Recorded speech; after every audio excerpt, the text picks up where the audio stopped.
السلام علیکم ورحمۃ اللہ وبرکاتہ نحمده ونصلی علی رسولہ الکریم اما بعد فاعوذ باللہ من الشیطان الرجیم بسم اللہ الرحمن الرحیم رب اشرح لی صدری ویسر لی امری واحلل عقدۃ من لسانی یفقہوا قولی الحمد للہ تفرد عزا ومجدا وجلالا وتقدس بهاء وثناء وجمالا وتوحد عظمة وكبرياء وكمالا تبارک ربنا سبحانہ وتعالی۔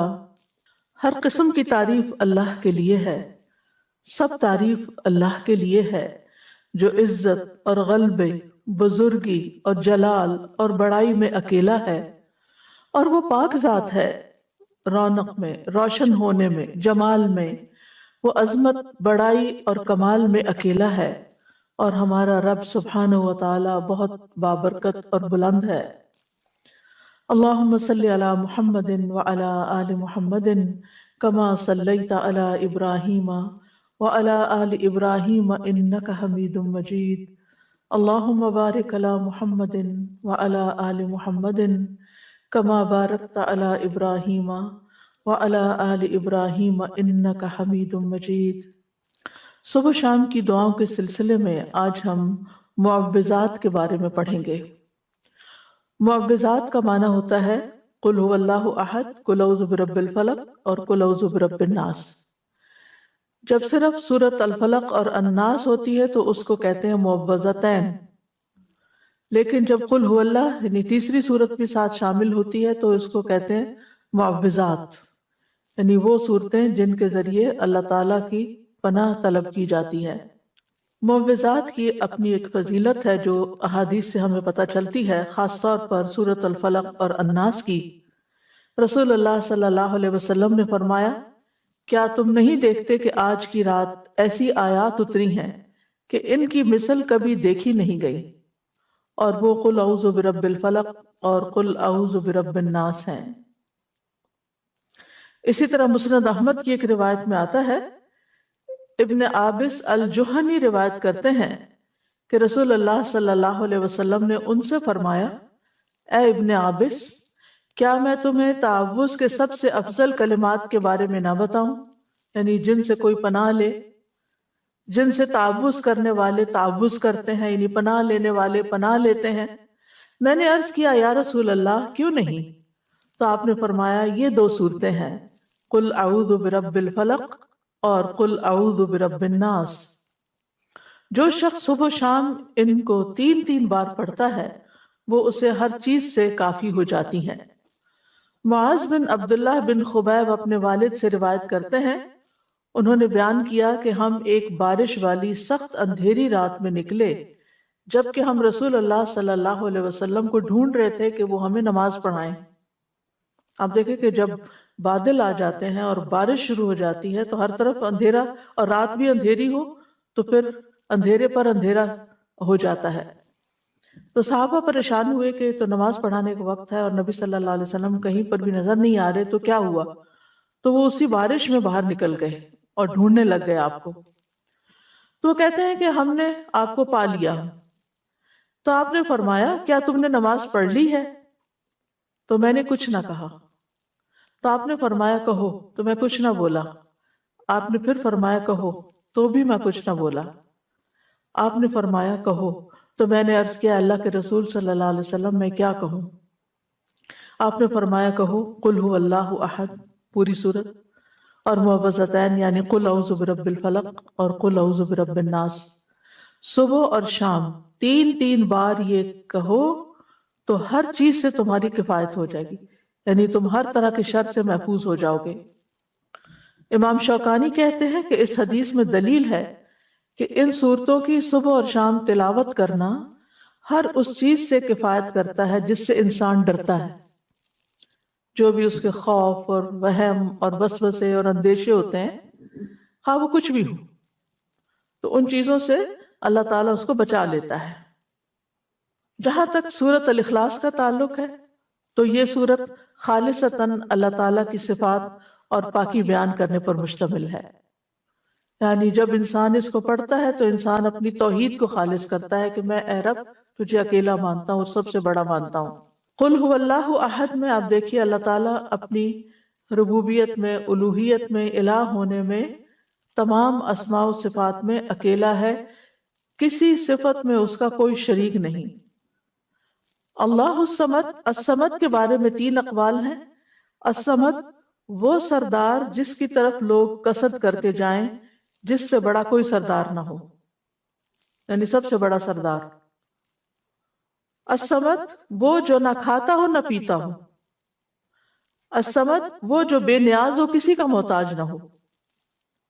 تو ان معنی کی بنا پر یہ لفظ صرف اللہ تعالیٰ ہی کے لیے استعمال ہو سکتا ہے، اللہ الصمد۔ ابو ہریرہ کہتے ہیں کہ یہ وہ ہستی ہے جو ہر ایک سے بے نیاز ہے جبکہ ہر کوئی اس کا محتاج ہے۔ ہم اپنی تمام حاجتوں میں، ضرورتوں میں اسی کی طرف رجوع کرتے ہیں۔ لم یلد ولم یولد، اس میں بھی اللہ تعالیٰ کی کامل بے نیازی نظر آتی ہے کہ اس کو پیدا ہونے کے لیے کسی کی ضرورت نہیں تھی، اور نہ ہی اسے کسی اولاد کی ضرورت ہے کہ جو اس کا سہارا بنے۔ تو اللہ سبحانہ وتعالیٰ تو الاول والآخر ہیں، انہوں نے نہ وہ کسی سے جنم نہیں لیا اور نہ ہی انہوں نے کسی کو جنم دیا ہے، سب اس کی مخلوق ہے۔ اس کے علاوہ جو کچھ بھی ہے وہ سب مخلوق ہے اور وہی خالق ہے۔ وَلَمْ يَكُنْ لَهُ كُفُوًا أَحَدٌ، اور کوئی بھی اس کے برابر کا نہیں، نہ اس کے ناموں میں، نہ اس کے کاموں میں، نہ اس کی صفات میں، اس کے ہمسر اور مثل کوئی بھی نہیں، نہ اس کے مرتبہ اور مقام کے برابر بھی کوئی نہیں، کوئی اس کے جوڑ یا ٹکر کا نہیں۔ تو اس کا مطلب یہ ہے کہ جب ہم یہ اقرار کرتے ہیں تو گویا ہم یہ کہتے ہیں کہ اللہ سبحانہ وتعالیٰ سب سے بڑے ہیں، اور ہم اسی کو اپنا معبود سمجھ کر اسی کے آگے جھکتے ہیں۔ پھر قل اعوذ برب الفلق، یہاں پر اعوذ کا لفظ جو ہے یہ آوازہ سے ہے۔ آوازہ کا معنی ہوتا ہے کسی چیز کے ساتھ اس کے پڑوس اور جوار میں لازم ہو جانا، یعنی کسی کے ساتھ لگ جانا، کسی کا پڑوسی بن جانا۔ جیسے وہ گوشت جو ہڈیوں کے ساتھ چپک جاتا ہے، اس سے الگ ہی نہیں ہوتا، اس کو عرب لوگ اوز کہتے ہیں، کیونکہ اس نے ہڈی سے مضبوطی پکڑ لی اور اس کے ساتھ چمٹ گیا۔ تو استعاذہ کا مطلب ہوتا ہے پناہ طلب کرنا، اللہ تعالیٰ سے شر، تکلیف اور مصیبتوں سے تحفظ یا حفاظت مانگنا، اور اس کے ساتھ لگ جانا، اس کی طرف متوجہ ہو جانا۔ اور استعاذہ میں اللہ سبحانہ تعالیٰ کی تعظیم بجا لاتا ہے انسان، کیونکہ جو پناہ لیتا ہے وہ دراصل خوف میں ہوتا ہے، یعنی جب ہم پناہ لیتے ہیں تو ہمیں اندر ایک خوف ہوتا ہے کہ ہمیں کوئی بچا لے۔ تو جس سے وہ پناہ طلب کرتا ہے، لیتا ہے، وہ اس کا تحفظ کرتا ہے۔ یعنی جب ہم اللہ تعالیٰ کی پناہ لیتے ہیں تو پھر اللہ تعالیٰ ہمارا بچاؤ کرتے ہیں اور ہماری حفاظت کرتے ہیں، اور یہ اس کو دراصل تعظیم کہتے ہیں، یعنی ہم اللہ کو اپنے سے بڑا مان کر اس کی طرف جاتے ہیں، اور یہی تعظیم عبادت ہے۔ آپ دیکھیں کہ دنیا کی زندگی جو ہے وہ بہت سی آفات، تکلیفوں اور مصیبتوں سے بھری ہوئی ہے۔ انسان کے بہت سے دشمن ہیں، جن بھی، انسان بھی، اور مخلوق میں سے اور چیزیں بھی اس کو نقصان دیتے ہیں، جیسے کیڑے مکوڑے، وحشی جانور، بے شمار چیزیں ہیں۔ تو انسان کو ان ساری چیزوں سے بچنے کے لیے، ان سارے دشمنوں سے حفاظت کے لیے کوئی ایسی ہستی چاہیے جو ان سب کو کنٹرول کر سکے، اور وہ صرف اور صرف اللہ کی ذات ہے۔ تو قل اعوذ برب الفلق، تو فلق کا مطلب ہے صبح، ٹھیک ہے، کیونکہ فلق صبح کا پھاڑنے والا ہے، الگ کرنے والا ہے، اور اسی طرح ہر چیز کو پیدا کرنے والا ہے۔ علماء کہتے ہیں کہ اس میں اس بات کی طرف اشارہ ہے کہ جو اندھیروں کو اجالے میں بدل دیتا ہے اور روشن کر دیتا ہے، اور اندھیروں کو ختم کر دیتا ہے، تو وہ بیماری اور تکلیف کے اندھیروں کو بھی ختم کر سکتا ہے۔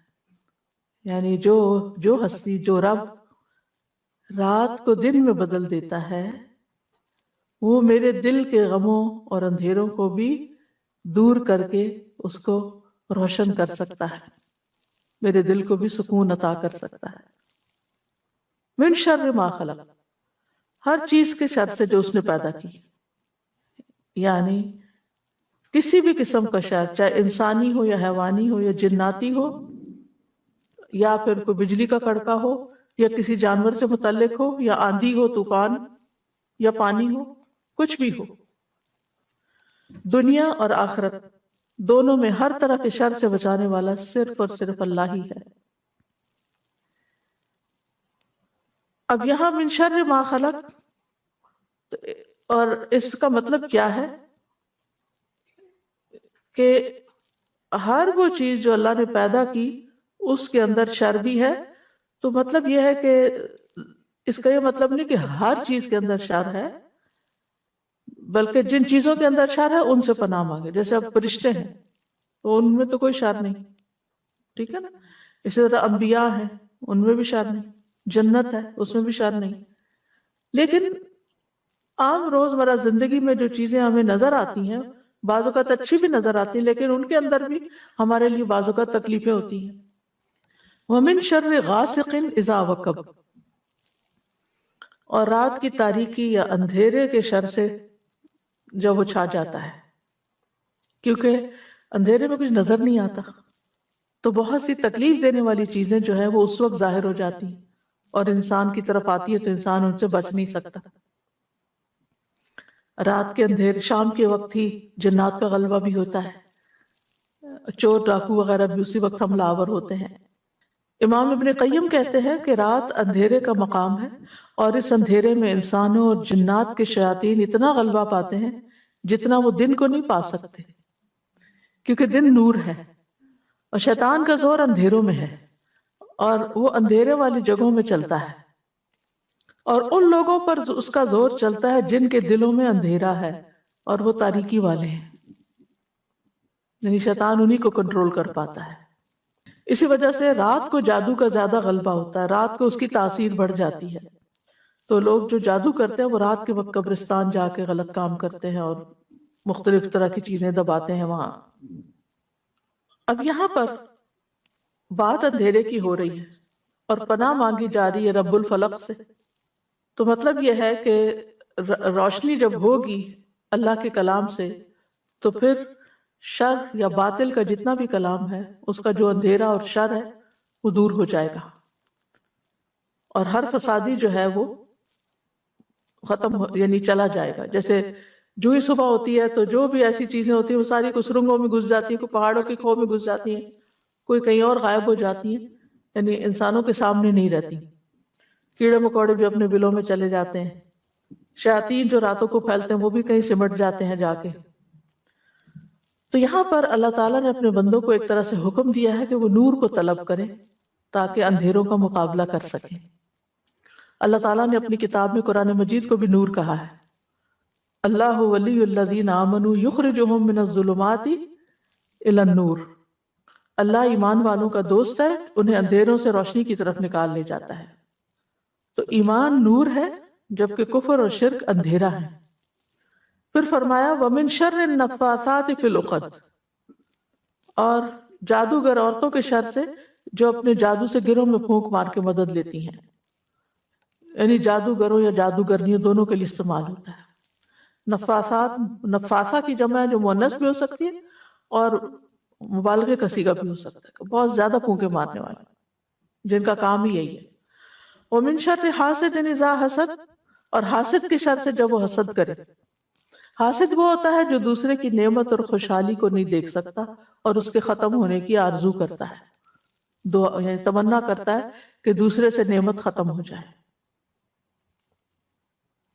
اور اذا حسد کے ساتھ اسے کیوں مقید کیا گیا؟ کیونکہ بعض اوقات حاسد نے حسد دل میں چھپایا ہوا ہوتا ہے، ظاہر نہیں کرتا، اور ایسے میں دوسرے انسان کو کوئی تکلیف نہیں ہوتی۔ اگر کوئی شخص کسی سے حسد کرتا ہے، آپ سے کرتا ہے اور آپ کو پتہ ہی نہیں ہے تو پھر آپ کو تو کوئی تکلیف نہیں ہوگی، نہ دل میں ہوگی نہ ویسے ہوگی۔ لیکن جب وہ حسدانہ کوئی کام کرتا ہے، حاسدانہ نظروں سے دیکھتا ہے یا کوئی ٹونٹ کرتا ہے یا کوئی ایسی بات آپ کو سناتا ہے جس سے آپ کو تکلیف ہوتی ہے، تو اس وقت بھی انسان اللہ کی پناہ طلب کرے اور اس کے مقابلے پر ویسا نہ بن جائے۔ تو ان تمام قسم کے شر سے بچنے کے لیے ہمیں یہ صورت سکھائی گئی ہے۔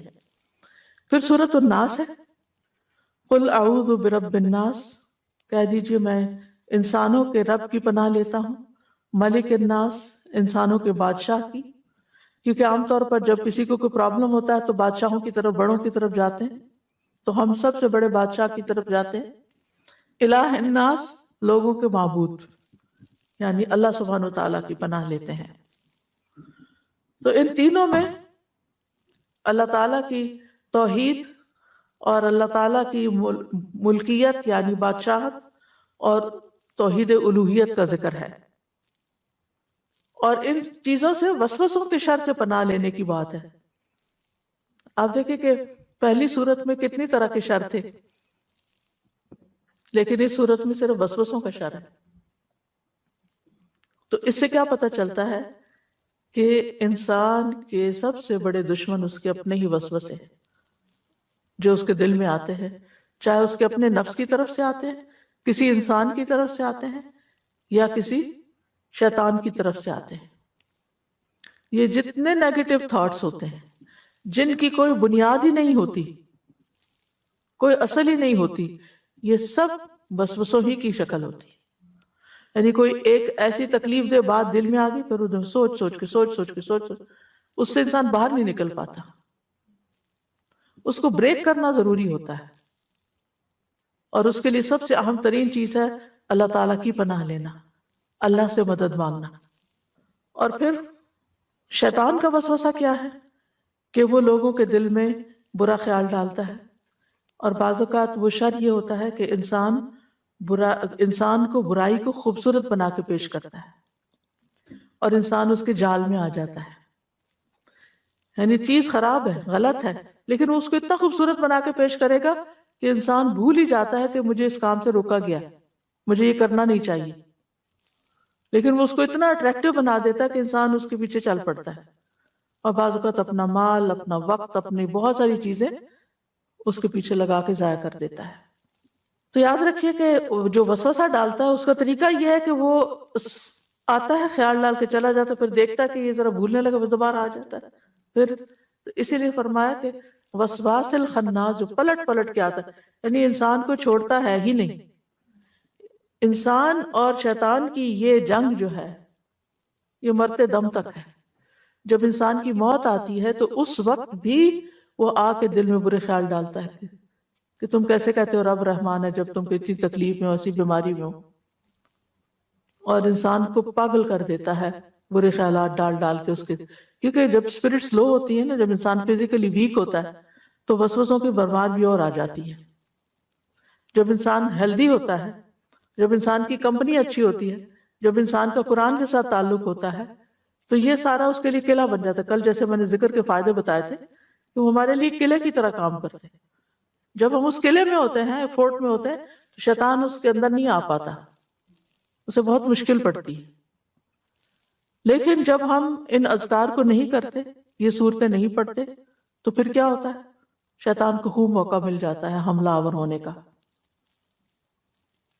اس صورت سے ایک بات اور پتہ چلتی ہے کہ شیاطین جنوں میں سے بھی ہوتے ہیں اور انسانوں میں سے بھی ہوتے ہیں۔ یعنی بعض اوقات تو آپ ہی کے دوستوں کی روپ میں ہوتے ہیں، انسانوں کی شکل میں ہوتے ہیں، آپ کے قریبی عزیز پیاروں کی شکل میں ہوتے ہیں، جو آپ کے دل میں ایسی باتیں ڈالتے رہتے ہیں یا آپ کے کانوں میں ایسی باتیں ڈالتے رہتے ہیں۔ تو من الجنۃ والناس، تو ان دو صورتوں کے ساتھ پناہ طلب کرتے رہنا چاہیے۔ ابن قیم رحمہ اللہ کہتے ہیں کہ بندے کو ان دو صورتوں کے ساتھ تعوذ اور پناہ طلب کرنے کی طلب کی ضرورت سانس لینے، کھانے پینے اور لباس پہننے سے بھی زیادہ ہے۔ یہ تین کام ہیں جو ہم روز کرتے ہیں نا، ہر وقت ہم سانس لیتے ہیں، ہر وقت ہمیں لباس چاہیے ہوتا ہے، اور پھر کھانے پینے کے بغیر بھی گزارا نہیں۔ تو وہ کہتے ہیں کہ اس سے بھی زیادہ انسان کو ضرورت ہے کہ وہ ان صورتوں کو پڑھے تاکہ وہ شر سے بچا رہے. سورۃ الفلق جو ہے یہ بیرونی تکلیف دہ چیزوں جو ظاہر میں نظر آتی ہیں ان سے بچنے کے لیے ہے، اور الناس اندرونی شر اور تکلیفوں سے بچنے کے لیے ہے، کیونکہ شیطان بھی چھپ کے وسوسہ ڈالتا، پتہ ہی نہیں چلتا، اور ہمارے نفس کے اندر سے جو خیالات اٹھتے وہ بھی نہیں پتہ چلتے. تو ہمیں ہر حال میں اللہ تعالیٰ کی پناہ لیتے رہنا چاہیے. اگر آپ اسے کوئی کچھ کہنا چاہیں. استاد یہ واقعی سچی بات ہے کہ یہ جو سورۃ الناس ہے یہ ایک چیز کو فوکس کیا ہوا ہے، وسوسوں کو. اور آج کل ہم دیکھتے ہیں کہ بہت سارے لوگ ان کی وجہ سے دین اور دنیا دونوں سے گئے ہوئے ہیں. بالکل. ابھی کچھ ینگ بچیوں سے میری ملاقات ہوئی، ٹین ایجرز تھی، تو وہ مجھے بتا رہی تھی کہ اسکول میں کچھ لڑکیاں ہیں جو یوٹیوب دیکھ کر اور مطلب دین سے کہتی ہیں کہ ہم دین کو ایکسیپٹ نہیں کرتے، تو وہ ہمارے ساتھ بحث کر رہی تھی اور ہم ان کو ایکسپلین کر رہے تھے کہ اسلام میں یہ نہیں ہے جو تم کہہ رہی ہو، یہ نہیں ہے جو تم کہہ رہی ہو، تم غلط سوچ رہی ہو. پھر کہتی ہیں کہ ہم نے دیکھا کہ وہ دوسری لڑکیوں کے پاس جا کے وہی شک اور شبے والی باتیں کر رہی ہیں. تو انہوں نے کہا کہ جب ہم نے یہ دیکھا کہ ہم اس کو روک نہیں سک رہے تو ہم نے جا کے ان لڑکیوں کو بتا دیا beware of this girl, کہ یہ جو ہے یہ اچھی باتیں نہیں کر رہی، اس کا کنفیوژن ہے، اس کو ہمارے اس دین میں کوئی کنفیوژن نہیں. اور ماشاءاللہ مجھے اتنی خوشی ہوئی کہ ایٹ لیسٹ ان کو یہ پتا کہ اب میں ان کو روک نہیں سکتی تو ان کو پروٹیکٹ کر لوں. الحمدللہ. تو اللہ سبحانہ و تعالیٰ کرے. اور اگر یہ ہمارے بچے یہ صورتیں یاد کر کے صبح شام پڑھنے والے ہوں تو جو مرضی کوئی باتیں کریں ان پہ اثر نہیں ہوگی، اثر نہیں کرے گی، محفوظ رہیں. استاذہ جی کچھ لوگ ہوتے ہیں آس پاس آپ کے جو کہ نیگیٹو ہوتے ہیں، وہ آپ کو دیکھتے ساتھ ہی آپ کو کہیں گے آج آپ کی طبیعت ہی نہیں ٹھیک لگ رہی ہے، آپ کی شکل پہ ایسے ہے، آپ یہ ہے، آپ کے بار بار آپ کے اوپر ایسے کمنٹ کریں گے تم کچھ ہے تمہیں. اچھا میں نے تو اتنا بھی دیکھا ہے کہ کچھ لوگ پیچھے ہی پڑ جاتے ہیں اور وہ کہتے ہیں کیا بات ہے تم یہ، اور بندہ وہ جو تھوڑی دیر کے لیے سوچنے بھی لگ جاتا ہے کہ ہاں مجھے کہیں کچھ بیماری ہے یا کچھ ہے. ایک تو آس پاس اپنے ہمیشہ نظر رکھنی چاہیے کہ ہمارے پاس کون لوگ، کمپنی کیا ہے، کیسے لوگ ہیں. پازیٹیو لوگوں سے اور آس پاس پازیٹیو چیزیں دیکھنے سے بھی بہت فرق پڑتا ہے، اور پازیٹیو کام کرنے سے بھی. جیسے کہ قرآن کا روز ہر ایک بندہ اپنا ٹائم ٹیبل بنائے اور اس ٹائم ٹیبل کے مطابق اگر چلے تو میرا نہیں خیال ہے کہ وہ ایسے جالوں میں پھنس سکتا ہے. میں تو یہ کہوں گی کہ جال ہوتا ہے یہ لوگوں کا. بیسیکلی اس وقت جو بات ہو رہی ہے وہ ان صورتوں پہ فوکس کرنے کی ہے کہ ان کا پڑھنا ہمارے سانس لینے سے بھی زیادہ امپورٹنٹ ہے تاکہ اللہ تعالیٰ کی پروٹیکشن میں ہوں ہم. سودا جی جیسے آپ نے کہا کھانے پینے، سانس لینے اور لباس پہننے، یعنی ایوری ڈے کا ڈیلی ورک، تو ہم اپنے بچے کو کھانا کھلانے کے لیے کتنی جدوجہد کرتے ہیں. اس کو بٹھا کے کیا کیا کہانیاں سنا رہے ہیں، منہ بنا رہے ہیں، تحفے دے رہے ہیں اس کو تاکہ وہ خوش ہو جائے. کیا کبھی ایز اے مدر ہم لوگوں نے اس کو یہ وائٹامن دینے کی کوشش کی کہ یہ 3 بیٹا یہ پڑھ لو، اور میک شور کیا کہ وہ پڑھ رہا ہے کہ نہیں پڑھ رہا، اور اس کو سکھایا بھی ہے یا نہیں سکھایا، اور صبح اٹھتے ہی اس کے ساتھ پیار سے جو رائمز کرتے ہیں، پوئٹریز کرتے ہیں، وائی ناٹ یہ تینوں صورتیں اس کے ساتھ یہ پڑھنا شروع کر دیں at the age of habit بن جائے. 1. بچہ جو 6 مہینے کا ہے وہ سب سمجھ رہا ہے، میں نے دیکھا، اور وہ سن رہا ہے، وہ سلام اور اپنا نام سمجھنے لگا ہے. تو اس کا مطلب آپ نے اس کے ساتھ اگر یہ 3 صورتیں صبح میں پہلی دفعہ ہی پڑھ لی یا دودھ پلاتے پلاتے سنا دی تو انشاءاللہ تعالیٰ یہ ایج آف 2 تو یہ بولنا شروع کر دے گا یہ والی بات. السلام علیکم استاذہ جی. جیسے آپ نے یہ بتایا پڑھنے کے لیے، واقعی یہ بہت بہت زوردار چیز ہے. میں نے اپنے بچے کو بتایا ہوا ہے کہ یہ رات میں پڑھ کے جھاڑ کے سویا کرو ہر صورت میں نا. تو جو بیٹا میرا جہاں رہتا تھا نا یہ پڑھائی کر رہا ہے وہاں پہ، تو وہ وہاں پہ ایک صاحبہ ہیں جو ہر وقت کہتی ہیں کہ آؤ میرے ساتھ قرآن پڑھو.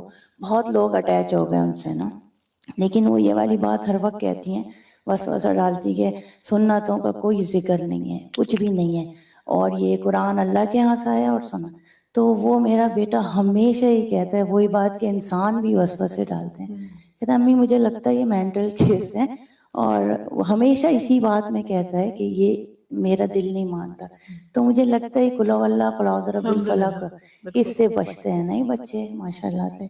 میرا تھوڑا سا سوال یہ تھا کہ جو اس میں ہے کہ ہم گروہ میں پھونک مارنے والیاں، اس کا مجھے ہمیشہ ہی کنفیوژن رہتا ہے کہ لائک پھونک مارنے والا، جیسے ہم بھی تو پڑھ کے اپنے اوپر پھونکتے ہیں، تو مجھے تھوڑی سی جی ہم اللہ کا کلام پڑھ کے اپنے ہاتھوں پہ پھونک کے پھر ان ہاتھوں کو اپنے سارے جسم پر پھیر کے جھاڑ دیتے ہیں. تو اسی طرح جو لوگ جادو کرتے ہیں وہ جادو کے کلمات پڑھتے ہیں، شیطانوں کو پکارتے ہیں، اور جو ان کا مطلوب ہوتا ہے اس سے متعلق لفظ بولتے ہیں. جیسے نام لیں گے، فلان قتل شد، فلان قتل شد، فلان قتل شد مثلا، یا ان کی طلاق ہو جائے، طلاق طلاق طلاق، وہ بولتے ہیں اور پھر اس ایسے کر کے پھر اس کو گرہ لگا دیتے ہیں. یعنی اس قسم کے، یہ میں مثال دے رہی ہوں، ٹھیک ہے. بعض لوگ تالے پہ پڑھ کے اس کو لاک لگا دیتے ہیں. جی سوئیاں بھی آپ نے دیکھی ہوں گی، شکل بناتے ہیں، گڑیا بنا لیتے ہیں اور اس کے اوپر سوئیاں چبوتے ہیں. وہ تصور میں اس شخص کو بناتے ہیں کہ یہ فلاں ہے، امیجن کرتے ہیں، اور پھر اس کے اوپر. جی تمینہ، آج ہی صبح اتفاق کی بات ہے، آج صبح ہی مجھے کسی نے میسج کیا کہ ان کا بیٹا اور بہو بہت اچھے سے رہ رہے تھے، لیکن ان کو آپس میں بس لڑائی جھگڑا شروع ہو گیا اور کہا میں نے رہنا نہیں. لڑکی چلی گئی، بہت انہوں نے سمجھایا کیا، کہتے کوئی سمجھ نہیں ہے. کچھ عرصہ پہلے انہوں نے ان سے کانٹیکٹ کیا تو میں نے ان سے کہا کہ سورۃ البقرہ پڑھیں اور گھر. اچھا اتفاق سے ان کو بیڈ کے میٹرس کسی طرح اٹھایا، اس کے نیچے سے کالے کپڑے میں گرے لگی ہوئی ملی. اچھا وہ انہوں نے بتائی نہیں، وہ کالا ان کے ہسبینڈ نے اٹھا کے تو ٹریش میں ڈال دیا، ٹریش باہر چلا گیا، گرے ہی نہیں کھولی. پتہ ہی نہیں ہمیں کہ جادو سے نکلنا کیسے. یہ تو کلام کی برکت سے اللہ نے وہ چیز دکھا دی کہ یہ چیز فساد کی جڑ. اب ہونا یہ چاہیے تھا کہ جیسے نبی صلی اللہ علیہ وسلم پر جب وہ جادو کا اثر ہوا تھا تو وہ کنویں سے نکلوایا گیا تھا، وہ دھاگے جس پر بال تھے آپ کے اور وہ جس پہ ناٹس تھی، تو آپ ایک ایک گرہ کو کھول، ایک ایک آیت پڑھتے جا رہے تھے اور ایک ایک گرہ کھولتے جا رہے. وہ 11 گرے تھے اور 11 یہ آیتیں پڑھ کے، تو اس جو ہی یہ پڑھا کہ کھولا گیا تو آپ اس کیفیت سے باہر آ گئے. جادو اس سے ٹوٹ جاتا ہے سورہ ناس سے؟ جی الفلق اور ناس سے ٹوٹ جاتا ہے. السلام علیکم ورحمۃ اللہ وبرکاتہ. استاذہ، جیسے کبھی کوئی بولتا ہے نا کہ آپ ہے نا دم کروائیں کچھ کسی سے، اور پھر آپ کے ہے نا ہسبینڈ اگینسٹ ہوتے ہیں اس کے، تو پھر اس میں ہمیں کیا کرنا ہے؟ آپ کو لگتا ہے واقعی آپ کی صحت طبیعت بہت خراب ہو رہی ہے، گر رہی ہے، آپ کے اوپر اثرات ہیں یا جادو کسی نے کیا ہے، کوئی میڈیسن آپ کو سوٹ نہیں ہو رہی، تو پھر اس میں کیا کرنا ہے؟ علاج کروانا انسان کا بنیادی حق ہے. اگر کوئی شوہر علاج نہیں کرواتا بیوی کا تو اس کا بھی مطلب نہیں کہ بیوی بیمار ہو کے ختم ہو جائے، وہ اپنا علاج کروا سکتی ہے. تو ہم اپنے گھر میں نہیں، مطلب ہمیں ان کی اطاعت کرنی ہے نا، تو نہیں، اطاعت کس چیز میں کرنی ہے؟ مطلب وہ جو صحیح بات ہوتی ہے. جی ٹھیک ہے نا، جی ایک صحیح بات میں اطاعت کرنی ہوتی ہے.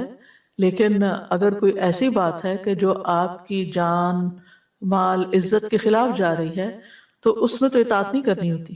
تو جیسے ہم اپنے ہے نا فرینڈ یا کسی کو ایسا کچھ ہے تو ان کو ہم اپنے گھر میں کروا سکتے لا کے؟ اللہ کا کلام، یعنی یہ نہیں کہ آپ کوئی اللہ کا کلام، اللہ کا کلام پڑھنے میں کوئی اجازت کی ضرورت نہیں ہوتی. پھر ہسبینڈ کا کوئی اس میں بنی ہے؟ نہیں تو اللہ کا کلام پڑھیں گے نا، اس میں ان کو دیکھیں یہ ایسے ہی ہے. کچھ ہسبینڈ کو نماز پڑھنے پہ بھی اعتراض ہوتا ہے، شاید آپ نے بھی سنا. مجھے کئی خواتین نے بتایا کہ ہمارے ہسبینڈ کہتے ہیں میرے سامنے نماز ہی نہیں پڑھو، تو اور وہ آ جائیں تو گھر میں فساد ہو جاتا ہے اگر وہ مجھے نماز پڑھتے دیکھ لیں. اب اس کا کیا مطلب ہے کہ عورت نماز چھوڑ دے گی؟ نہیں، اللہ کی عبادت ہے. تو بیماری کے وقت قرآن سے شفا حاصل کرنا بھی ایک عبادت کی قسم ہے، بجائے اس کے کہ انسان غلط ٹوٹکے اور جادوگروں کے پاس جائے. قرآن سے علاج میں کوئی حرج نہیں. میں یہ تو نہیں کہوں گی کہ وہ کوئی جادو والے یا اس طرح کے تھے، کہ ایک طرح سے صحیح العقیدہ سیمنگلی کوئی مولانا صاحب امام صاحب تھے. کچھ پیرنٹس نے اپنی اولاد کی کسی ایشو کے لیے ان کو گھر بلایا اپنے، اس اولاد کے اوپر جیسے دم کراتے ہیں نا راقی یا کوئی اس طرح کا، تو وہ انہوں نے کہا کہ اس اولاد کی قد کے برابر دھاگا لائیں. وہ 3 دفعہ وہ قد کے برابر کا دھاگا ریپ کر کے اس کے اندر وہ کچھ قرآن ہی سے کچھ پڑھتے رہے اور ملٹیپل نوٹس باندھتے رہے، اور پھر انہوں نے کہا کہ اس دھاگے کو ان پہ اس طرح یعنی جسم کے اس حصے پر باندھ دیا جائے. اینڈ اٹ واز لائک کہ بالکل غلط بات ہے، بالکل کلیئرلی بات تھی نا، کیونکہ فوراً اس وقت یہ سورہ فلق ہی ذہن میں آئی کہ یہ کیوں گرے باندھ رہے ہیں. یہ جادو ہی کی قسم ہے، جادو ہی یہی میں ناٹ لگا کے پڑھنا، چاہے آپ سورت ہی پڑھ رہے ہوں، یہ درست نہیں. یہی میں کہنے والی تھی کہ ہمیشہ کہیں یعنی کہ محتاط رہیں. ایگزیکٹلی، کیونکہ لوگ اس کو کہنے کو کوئی نہیں کہے گا کہ یہ جادو ہے، وہ تو کہیں گے نہیں یہ تو امام صاحب فلاں مسجد سے ہم لائے ہیں دس دیٹ. لیکن we have to be very careful کہ یہ اس طرح کے حضرات بھی کر رہے ہیں. پھونک تو مار سکتے ہیں، پھونک مارنا درست ہے، ناٹ لگانا درست نہیں ہے. پانی پہ بھی دم کر سکتے ہیں، لیکن پانی دم کرتے ہوئے گلاس کے بیچ میں پھونک نہیں مارتے، اس سے منع کیا گیا. نبی صلی اللہ علیہ وسلم نے غذا کے اندر پھونک مارنے سے منع کیا ہے. یا پھر یہ کہ جو متاثرہ حصہ ہے، مثلا وسوسے آتے ہیں تو نماز میں بھی آپ اعوذ باللہ السمیع العلیم من الشیطان الرجیم من ہمزہ ونفخہ ونفثہ پڑھ کر تو اپنے دل کی طرف تھتکاریں. نماز میں بھی آپ پھونک مار سکتے ہیں اپنے اوپر. پھر ایک اور دعا ہے، بسم اللہ الذی لا یضر مع اسمہ شیء فی الارض ولا فی السماء وہو السمیع العلیم. اللہ کے نام سے، وہ ذات جس کے نام کے ساتھ کوئی چیز زمین میں اور آسمان میں نقصان نہیں دے سکتی، اور وہ بہت سننے والا، بہت جاننے والا ہے.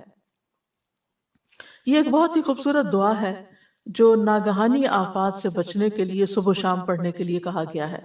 سنن نبی داؤد میں ہے، عثمان بن عفان رضی اللہ عنہ کہتے ہیں، میں نے رسول اللہ صلی اللہ علیہ وسلم سے سنا، آپ فرماتے تھے جس نے شام کو 3 بار یہ دعا پڑھ لی اسے صبح تک کوئی اچانک مصیبت نہیں آئے گی.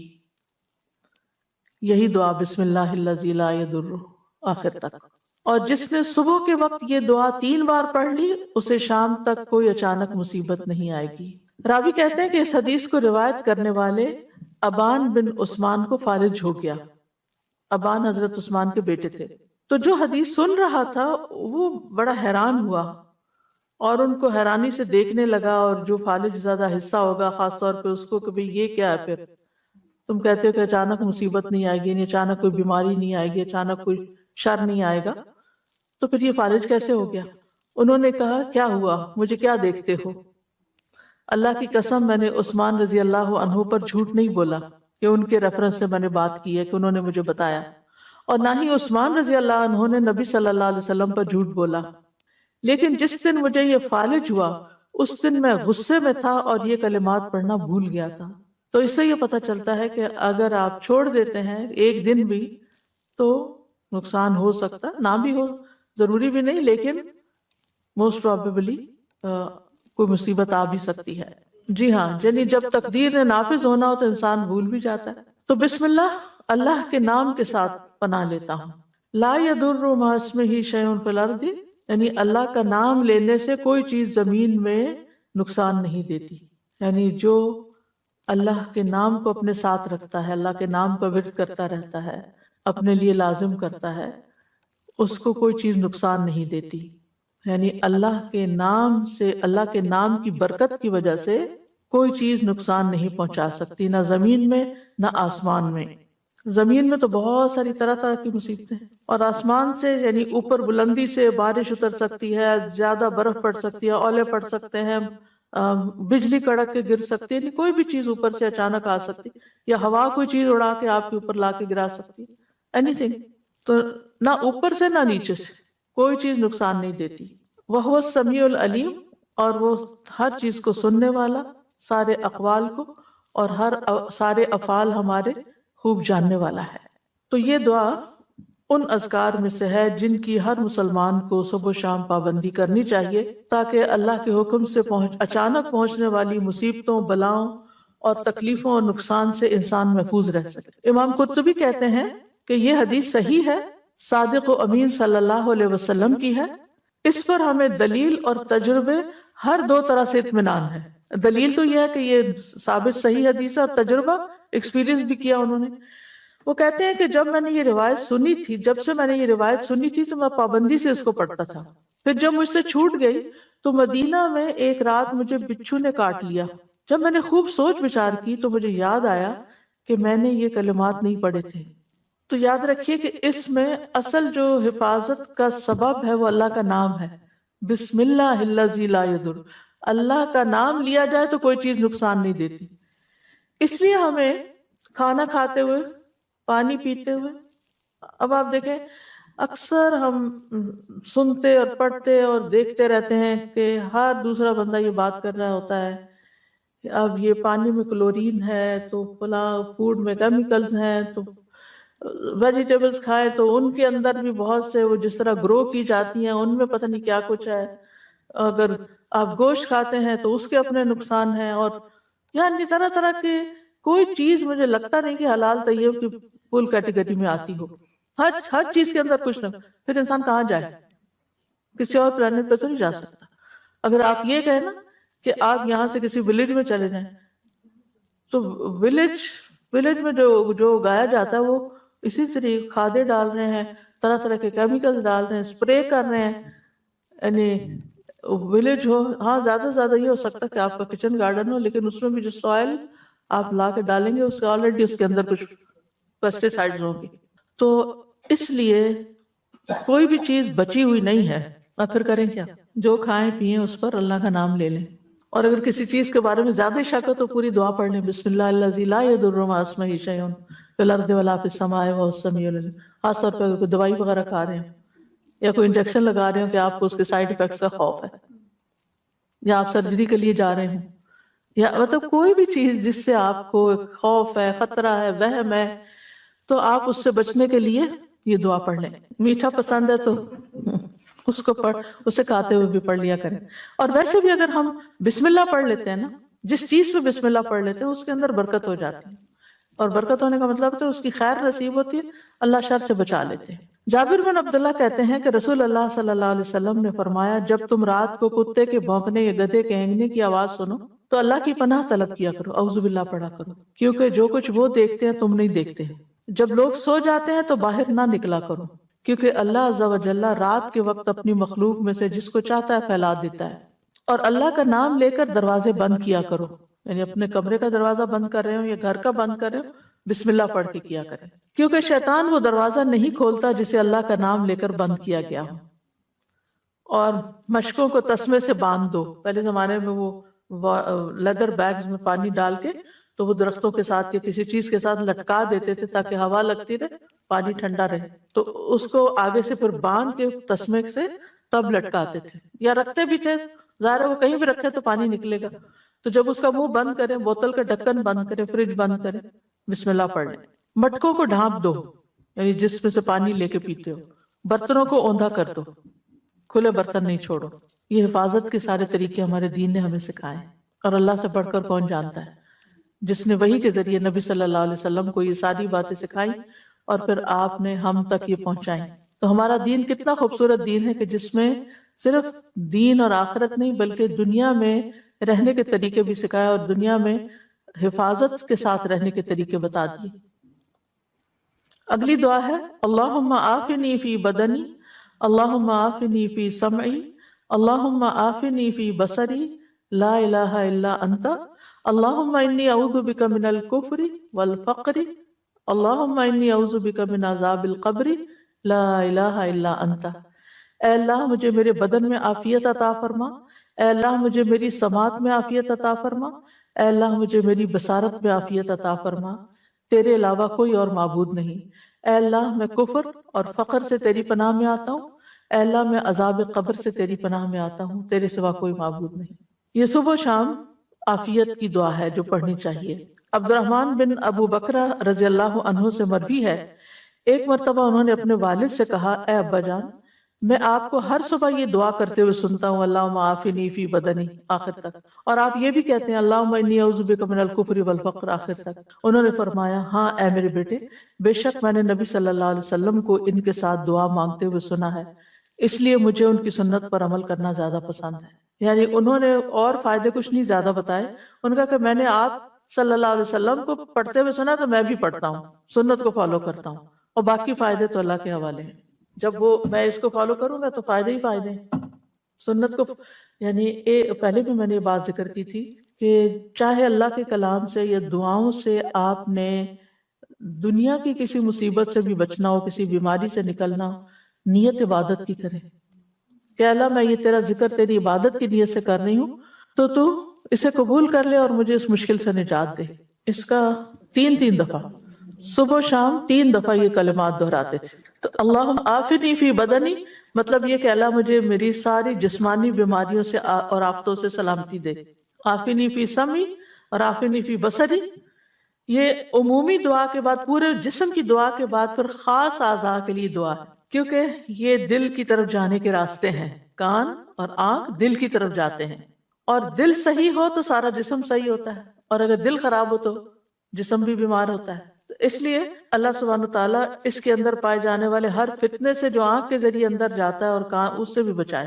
کیونکہ جب آپ ایسی چیزیں دیکھتے ہیں کہ کوئی باتیں ایسی سنتے ہیں جن سے آپ کی طبیعت خراب ہوتی ہے، پریشانی ہوتی ہے، تو پھر آپ وہی سوچتے چلے جاتے ہیں اور آپ کا اچھا بھلا دن خراب ہو جاتا ہے. تو جب ہم یہ دعا مانگ لیں کہ اللہ اس میری آنکھ کو اپنی عافیت میں رکھ، یعنی یہ کوئی ایسی چیز بھی نہ دیکھے جو تجھے ناپسند ہو، اور اگر کوئی ایسی چیز ہے کہ جس کو دیکھنا خوف کا یا غم کا یا تکلیف کا باعث ہے، اس سے بھی محفوظ رکھ. بہت بلیغ دعا ہے. اور اللہم انی اعوذ بک من الکفر والفقر، دو چیزوں سے خاص طور پر پناہ مانگی گئی، ایک کفر سے اور ایک فقر سے. کفر میں ایمان نہیں ہوتا، فقر میں مال نہیں ہوتا. ان دو چیزوں سے محرومی جو ہے وہ بھی بہت بڑی محرومی ہوتی ہے کہ جس کی وجہ سے انسان کی زندگی بڑی مشکل میں ہوتی ہے. ایمان نہ ہو تو اس کی روحانی زندگی ساری ڈسٹرب، اور مال نہ ہو تو اس کی دنیا کی زندگی ساری مصیبت میں. تو یہ دونوں چیزیں بھی بڑی ضروری ہیں زندگی گزارنے کے لیے. ایمان کے بغیر تو خیر گزارا ہی نہیں، لیکن مال کے بغیر بھی گزارا نہیں. اور پھر قبر کے عذاب سے پناہ، یعنی دنیا تو گزر جائے گی لیکن پھر آگے جو منزل آنے والی ہے اس وقت تو ہم دعا بھی نہیں کر سکتے، وہاں کے لیے بھی دعا اب مانگنی ہے، تیاری ابھی کرنی ہے. تو اس لیے عذاب قبر جو عالم برزخ میں ہوگا، جو روح اور جسم پر ہوگا، جو بھی اس کے مستحق ہوں گے، اور یہ عذاب برحق ہے. نبی صلی اللہ علیہ وسلم ایک مرتبہ بآواز بلند فرما رہے تھے، اے لوگو عذاب قبر سے اللہ کی پناہ مانگا کرو، عذاب قبر برحق ہے، یعنی اس کو جھٹلاؤ نہیں، یہ سچا ہے. اور یہ مسند احمد کی روایت ہے حضرت عائشہ سے.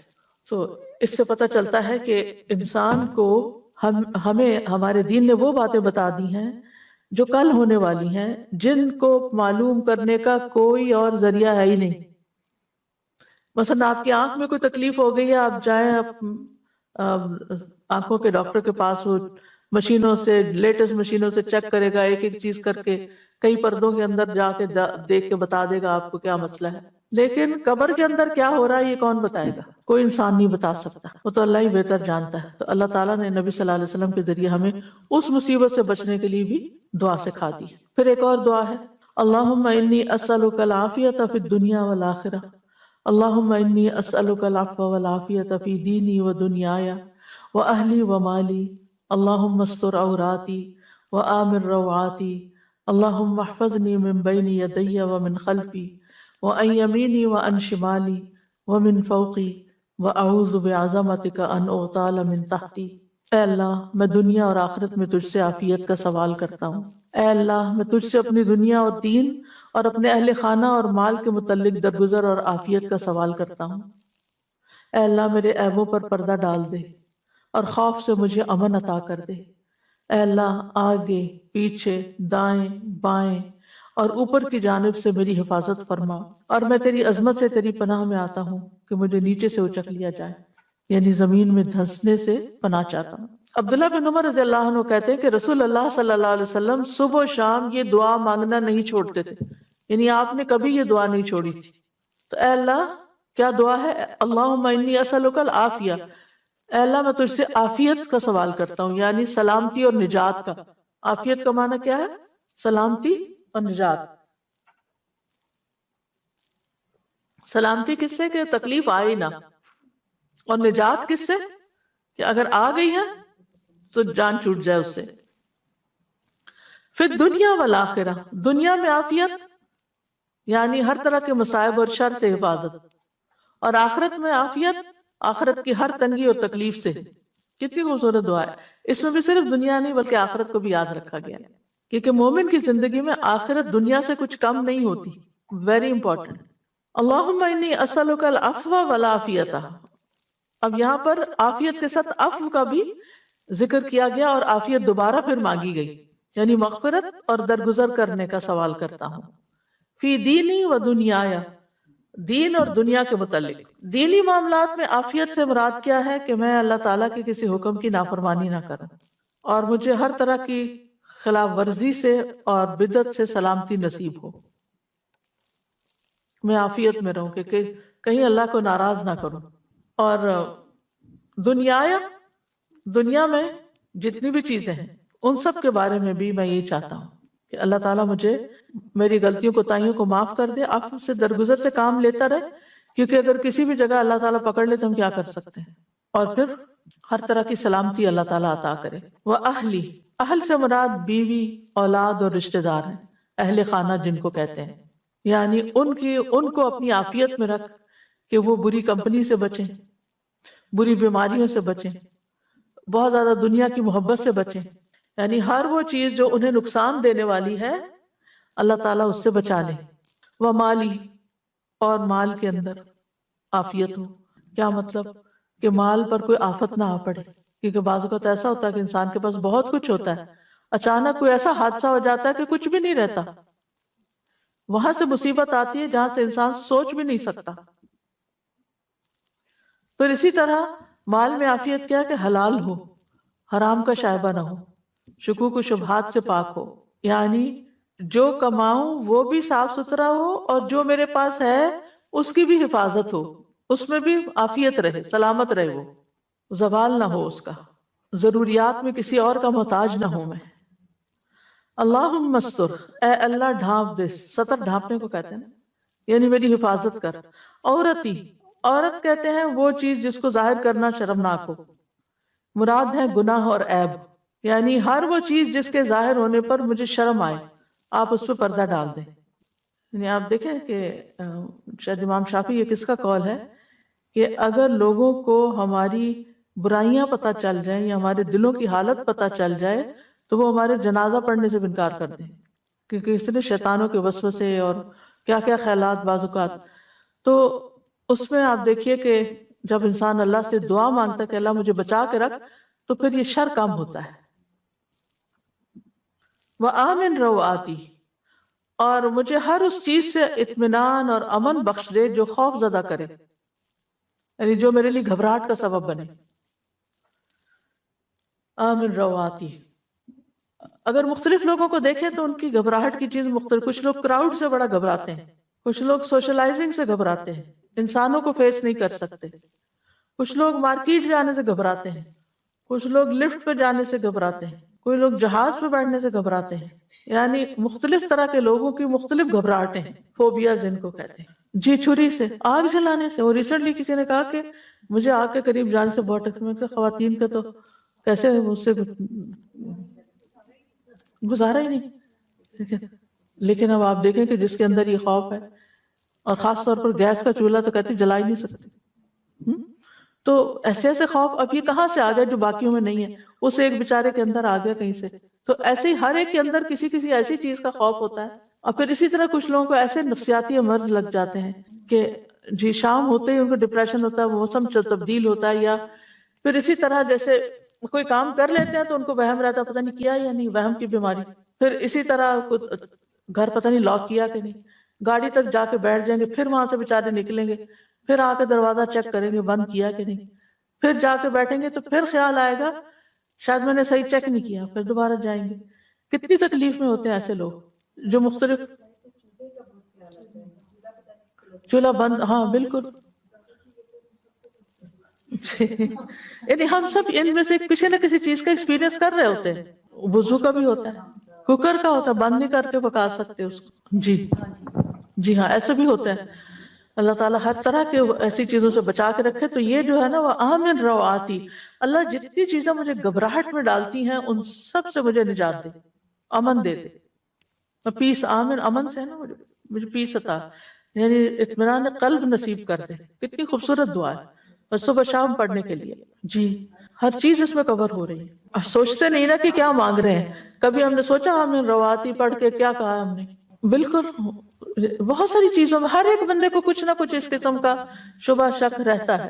بالکل جب میں کہیں باہر نکلتے ہیں واپس جب گھر آ جاتے ہیں، آ کے سارے ڈور وغیرہ بند کر دیتی ہوں، پھر بھی میری بیٹی جاگتی رہتی ہے جب تک میں آ کے پھر دوبارہ آ کے سارے چیک کرتی ہے۔ میں نے کہا سارا میں نے بند کر دیا، آپ کیوں بار بار جاتی ہو؟ تو کہیں بس مجھے تسلی کے لیے میں کرتی ہوں سارا کچھ۔ میں کہا ٹھیک ہے، اس کو یہ بیماری ہے، یہ بھی روعہ ہے نا، ایک خوف ہے، گھبراہٹ ہے۔ اللہم احفظنی من بین یدی ومن خلفی، اللہ میری حفاظت کر میرے سامنے سے بھی، یعنی کوئی مثلا گاڑی سامنے سے آ کے نہ لگے مثلا، یا کوئی چیز مجھے سامنے سے نہ ٹکرائے آ کے، ومن خلفی، اور میرے پیچھے سے کوئی اچانک نہ آ جائے، کچھ لوگ جیسے نماز پڑھے تو کہتے ہیں ہمیں لگتا پتہ نہیں کوئی پیچھے کھڑا ہے، خوف میں رہتا نماز ہی ٹھیک نہیں پڑھ پاتے. وَأَن يَمِينِي دائیں طرف سے کوئی چیز نہ آئے، وَعَن شِمَالِي بائیں طرف سے نہ آئے، وَمِن فَوْقِي اوپر سے کوئی نہ آئے. شیطان نے بھی تو یہ کہا تھا نا کہ میں انسان کے آگے سے دائیں سے پیچھے سے دائیں بائیں سب سے طرف سے آؤں.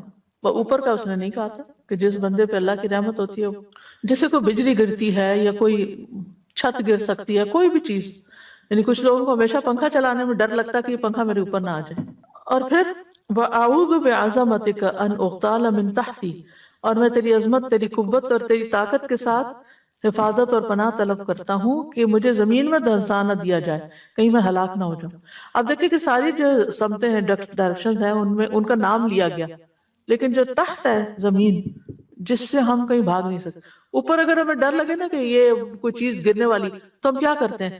فوراً ہٹ جاتے ہیں. سامنے سے کچھ آ رہا تو ہم ایک طرف ہو جاتے ہیں، دائیں طرف سے آ رہا تو ہم بائیں طرف ہو جائیں گے، بائیں طرف سے پیچھے سے اگر ہمیں شک پڑے تو بھاگ نکلیں گے. اللہ نہ کرے زمین سے کچھ ہونے لگے، کدھر بھاگیں گے؟ زمین ہلنے لگے، کبھی زلزلے کا اگر ایکسپیرینس ہوا ہو تو اللہ کی پناہ، انسان کو سمجھ ہی نہیں آتی کہ یہ رکے کیسے، اس کو روکیں کیسے. اور اگر خسف ہو، اللہ نہ کرے، اچانک ایک دفعہ مجھے ایک ویڈیو دیکھنے کا موقع ملا جس میں گاڑیاں سرپٹ بھاگی جا رہی ہیں ہائی وے پہ، اور آگے سے زلزلہ آیا، ہائی وے کریک ہوئی، اتنا چوڑا ہوا کہ گاڑیاں ایک کے بعد ایک نیچے گر رہی ہیں. اتنا خوفناک منظر تھا. اسی طرح ایک جگہ پر زمین سنک ہونے لگ گئی، وہ درخت بھی نیچے اندر جا رہے ہیں، اور انسان بھی اور حیوان بھی، اور سب نیچے نیچے نیچے. انسان کیا کر سکتا ہے؟ کچھ بھی نہیں. تو اس لیے اس کو خاص طور پر الگ بیان کیا گیا، وَأَعُوذُ بِعَظَمَتِكَ أَنْ أُغْتَالَ مِنْ تَحْتِي، کہ زمین کے اندر دھنسائے جانے سے میں تیری پناہ چاہتا ہوں کہ نیچے سے میں ہلاک ہو جاؤں اور کسی مصیبت میں پڑ جاؤں. پھر ایک اور دعا ہے، اللہم فاطر السماوات والارض عالم الغیب والشہادہ رب کل شیء وملیکہ اشہد ان لا الہ الا انت اعوذ بک من شر نفسی وشر الشیطان وشرکہ. اے اللہ، آسمانوں اور زمین کے پیدا کرنے والے، غیب اور حاضر کے جاننے والے، ہر چیز کے رب اور مالک، میں گواہی دیتا ہوں کہ تیرے علاوہ کوئی معبود نہیں. میں اپنے نفس کے شر سے تیری پناہ میں آتا ہوں اور شیطان کے شر اور شرک سے تیری پناہ میں آتا ہوں. یہ دعا بھی صبح و شام پڑھی جائے گی. ابو بکر صدیق رضی اللہ عنہ نے عرض کیا، اے اللہ کے رسول، مجھے کچھ ایسے کلمات کا حکم دیجئے جنہیں میں صبح و شام پڑھا کروں، یعنی جنہیں میں صبح کروں اور شام کروں تو کہہ لیا کروں. آپ نے یہ کلمات سکھائے. آپ نے فرمایا جب صبح اور جب شام کرو اور جب اپنے بستر پر آؤ تب بھی اس دعا کو پڑھ لیا کرو.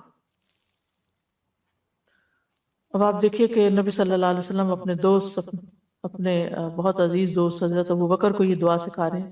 کتنی قیمتی دعا ہے، اور اس میں بھی اللہ تعالیٰ کے ناموں اور صفات کا واسطہ ہے کہ اے اللہ جو آسمانوں اور زمین پیدا کرنے والا ہے. یعنی فطرہ کہتے ہیں جب کوئی کام شروع کر کے اس کو بنایا اور پیدا کیا جائے.